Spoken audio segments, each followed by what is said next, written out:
On a participé à la conception du bâtiment qui est derrière moi, les Jardins de Nivéole, qui est un bâtiment en conception-réalisation. Sur ce bâtiment, on est en zone sismique 3 parce qu'on est à Nantes. Dans le cadre du projet, étant soumis à la réglementation sismique et thermique, on a étudié pas mal de solutions pour traiter les ponts thermiques et on a fini par adopter avec l'entreprise de Gros Œuvres et le bureau d'études fluides la thermoprédale.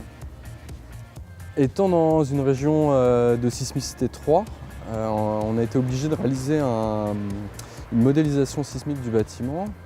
Et dans ce cadre, on a été obligé d'aller un peu plus loin avec le service R&D pour s'assurer que la modélisation des petites nervures, des paniers qui liaisonnent les thermoprédales au plancher était réalisée correctement en interne.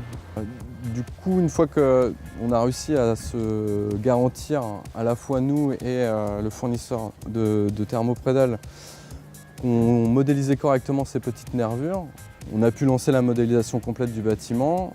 Et il se trouve qu'à côté de ça, on avait mis un modèle classique avec des liaisons traditionnelles.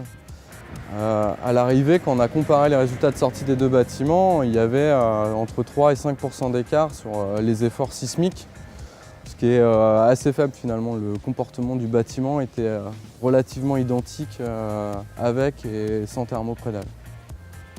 On a réussi à rassurer le bureau de contrôle qui était plutôt réticent au départ sur l'utilisation du produit parce qu'il était sous ATEX, avec peu de précédents sismiques et pas de valeur sur lequel se référer sur un comportement sismique. Alors, les calculs ont donné lieu à une note de calcul et de modélisation pour le projet qui a été validée par les bureaux de contrôle et les fournisseurs de planchers. Je pense que ça a plutôt servi au bureau de contrôle aujourd'hui qui se sert de ce premier exemple et de la note sismique qu'on a pu réaliser comme exemple pour les autres chantiers qu'il a en cours ou qui vont suivre en fait.